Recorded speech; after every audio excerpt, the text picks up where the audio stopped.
Let's take a moment to share a story about a sponsor, the Ridge. Imagine a photograph of my father's wallet. Bulky, worn, and unattractive. So large and uncomfortable that I can't understand how he manages to sit with it in his back pocket. Recognizing the need for a better solution, I decided to gift him a Ridge wallet for Father's Day. I believe he'll appreciate its sleek design and practicality. Ridge wallets are slim yet durable, capable of holding up to 12 cards along with cash, and they fit comfortably in any pocket. They also feature RFID blocking technology, making them not only more stylish but also safer against electronic theft. Currently, Ridge is offering an excellent Father's Day sale, where you can save 10%, plus enjoy free worldwide shipping and returns. Giving your dad a modern, compact wallet is a thoughtful way to help him leave behind the bulkiness of traditional designs and embrace the 21st century. Now, let's turn to a tragic event that unfolded at Everett Community College in Washington. Established in 1941, the college enrolls around 19,000 students annually. In 1984, its two-story library housed 48,000 books, 20,000 bound periodicals, and numerous student records. Among its rare holdings was an early 17th century copy of Sir Walter Raleigh's History of the World. Early on the morning of February 16, 1984, a police officer patrolling nearby noticed a massive blaze erupting from the library's roof and promptly called the fire department. Firefighters arrived swiftly and entered the building to fight the flames, but the library's extensive collection of books, papers, and periodicals fueled the inferno, causing it to intensify rapidly.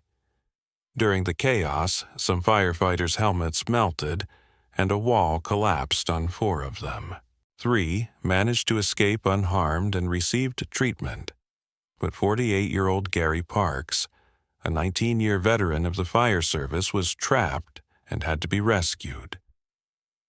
Despite the efforts of over 100 firefighters, the library was destroyed, with damages estimated at around $10 million.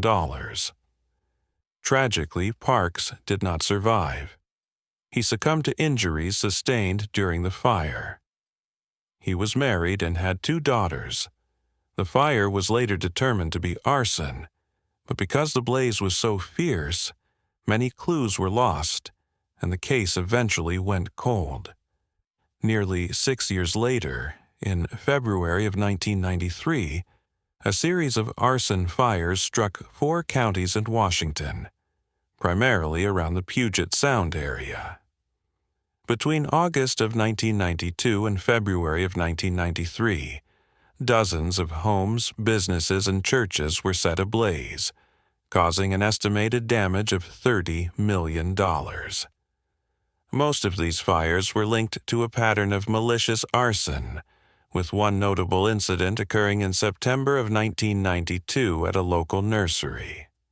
3 women, 2 in their 70s and 1 in her 90s, perished in a devastating fire, prompting authorities to launch a special task force.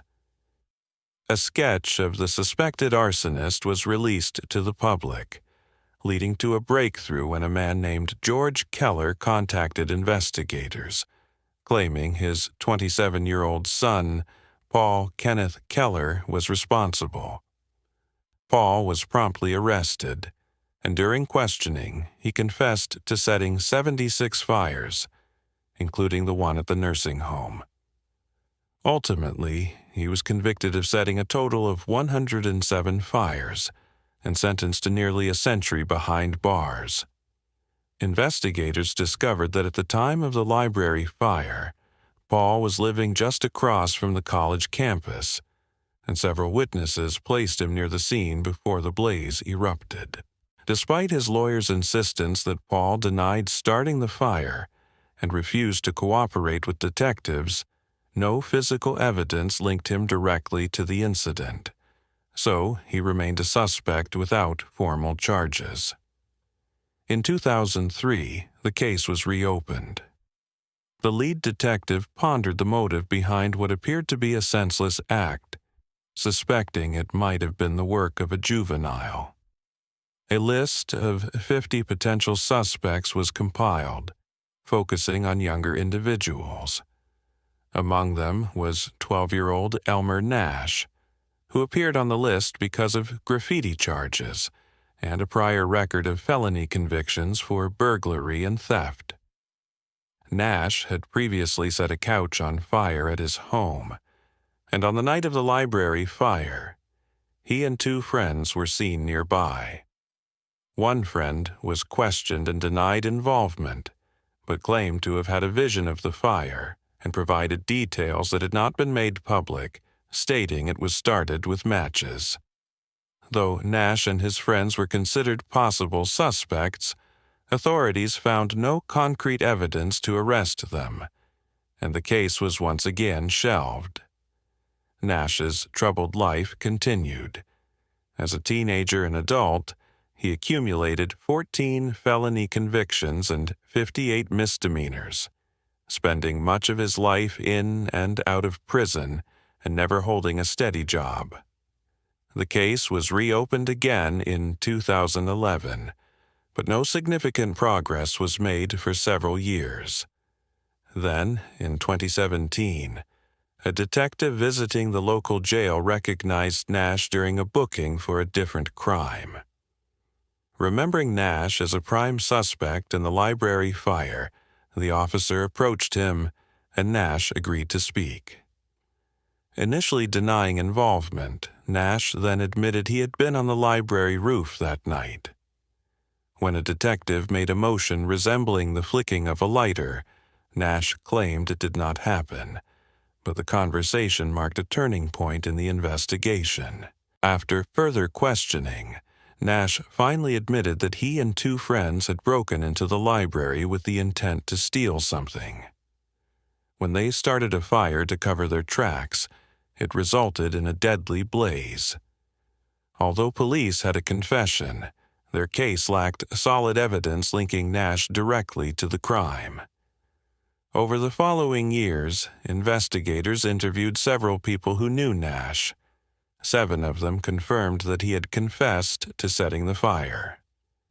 In the spring of 2021, 47-year-old Elmer Nash faced charges of first-degree murder for the death of Gary Parks. The district attorney offered a plea deal.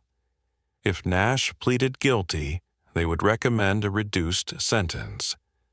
He could have received between 34 and 45 years in prison, but instead, both sides agreed on a recommendation of 3.5 years. Ultimately, the final decision rested with the judge at sentencing. After pleading guilty, Nash was allowed to remain free while awaiting his sentencing hearing. However, on May 13th, Nash failed to appear and was found at home under the influence of drugs. He was promptly arrested and brought to court. Despite the earlier agreement, Nash was sentenced to 10 years behind bars and will be on parole for the rest of his life. Authorities have not confirmed whether Nash acted alone or if additional arrests are planned. Currently, he is serving his sentence at the Washington Correction Center in Shelton. In a separate case, on March 17, 1983, a sheriff's deputy patrolling near a wooded area in Conroe, Texas, noticed a small fire. Approaching the scene, he discovered a nude woman posed in a sexual position, her body badly burned. An autopsy revealed she had been raped and strangled before the fire was set. Without identifying her, investigators struggled to solve her murder, and within days, the case went cold. 3 months later, in June of 1983, 46-year-old Henry Lee Lucas was arrested in Denton, Texas. During interrogation, he began confessing to multiple murders, including that of the unidentified woman found in the woods. In October of 1984, Lucas pleaded guilty to her murder and received a life sentence. Over time, he was convicted of 11 murders, though he claimed to have committed over 600. One of his sentences was death, but it was later commuted to life imprisonment. 3 years after the woman's body was discovered, in May of 1986, the FBI announced they had identified her through fingerprint analysis. She was 26-year-old Laura Murray Purchase. A few months before her tragic death, Laura Purchase was last known to be living in Houston, Texas, where she was seen with a man named Howie or Howard. He played in a band called Malibu. Her body was discovered roughly 40 miles north of Houston. When she was identified, doubts arose among investigators about the guilt of Henry Lee Lucas, who had previously confessed to numerous murders. Over time, it became clear that Lucas had falsely claimed responsibility for many crimes. In fact, he was likely wrongfully convicted of most of the murders attributed to him. Today, it is believed that Lucas probably committed only 3 murders. In February and March of 2020, 2 videos were released detailing the murders Lucas claimed to have committed, including the 3 he was actually responsible for. Both videos are available through links provided at the end of this account. Henry Lee Lucas died in March of 2001 at the age of 64 from congestive heart failure while incarcerated. Regarding Laura Purchase's case, investigators likely harbored doubts about Lucas's involvement from the start. In 2007, DNA testing was conducted on her rape kit, which ultimately excluded Lucas as a suspect.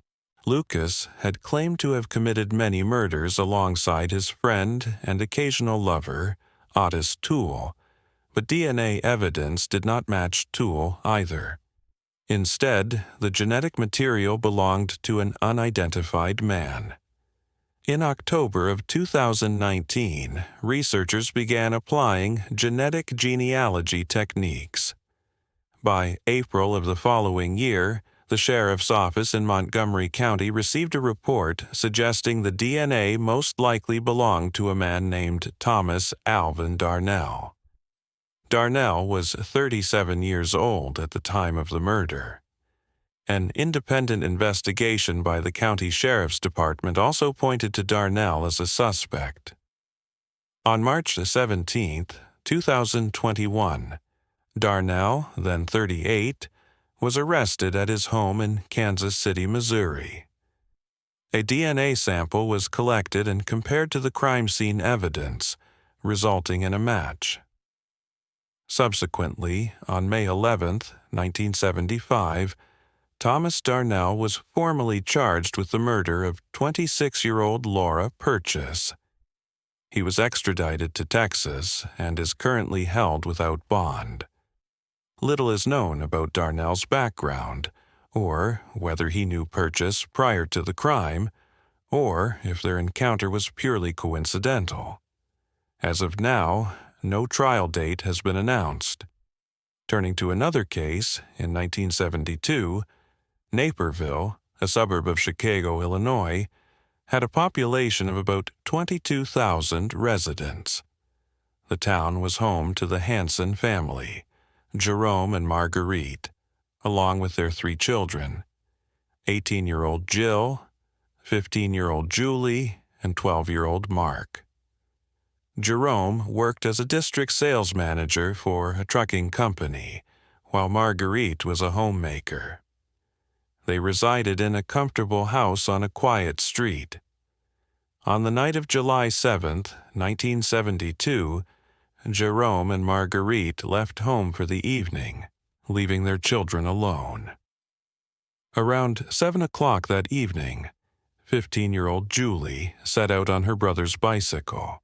She did not return that night, but her siblings, Jill and Mark, did not initially think much of her absence, assuming she had simply gone out somewhere. On the afternoon of July 8th, Julie Hansen had been visiting a friend's house, but had not returned home or made any contact by the next day.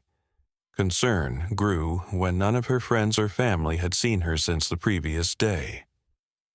That afternoon, Julie was reported missing to the police.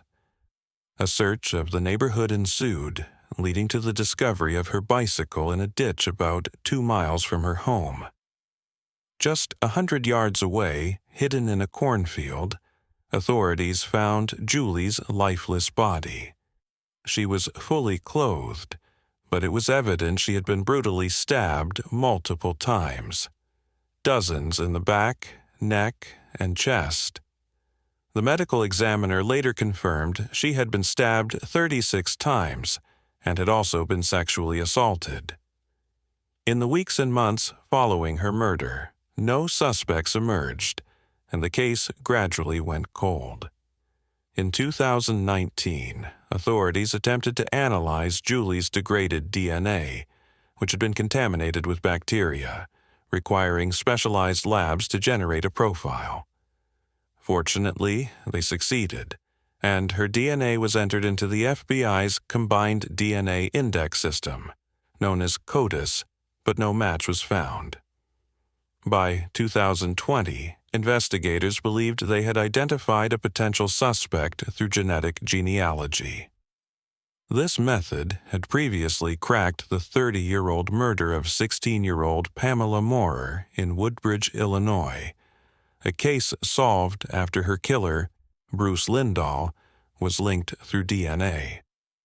Pamela had been abducted, raped, and strangled while walking to a fast food restaurant, only about 6 miles from Naperville, where Lindahl later attacked and murdered a man named Charles Huber in April of 1981. Lindahl, at the time of Julie's murder, was 18 and living nearby. His DNA was compared to the evidence from Julie's case but did not match. After Lindahl was eliminated as a suspect, authorities employed the same genetic genealogy technique again. On June 2, 2021, nearly 49 years after Julie's death, police arrested a 76-year-old man named Barry Lee Wempley at his home in Mountainsville, Minnesota. Wempley was just 7 years old when Julie was murdered and lived less than a mile from her family. Little is known about him. He worked as a welder before retiring, and he had resided in his neighborhood for about 17 years. Neighbors rarely saw him, and some suspected he might have been living with a woman. Over several visits, witnesses observed a woman tending to the gardens, yet her identity and fate remain unknown. One neighbor recalled only a single conversation with Wempley during his 17 years in the neighborhood. A family living on a nearby street reported that they had not seen him in the 5 years they resided there.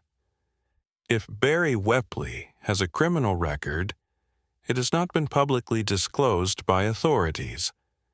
Currently, he is detained with a $10 million bond, and no court date has been announced. Law enforcement is actively investigating whether Wempley might be connected to other murders. Thank you for watching today's video. Be sure to check out the latest episode of our podcast, Into the Killing, where we delve into one of America's most infamous mass murders, the List family killings. Despite police knowing the perpetrator's identity, it took nearly 2 decades to close the case.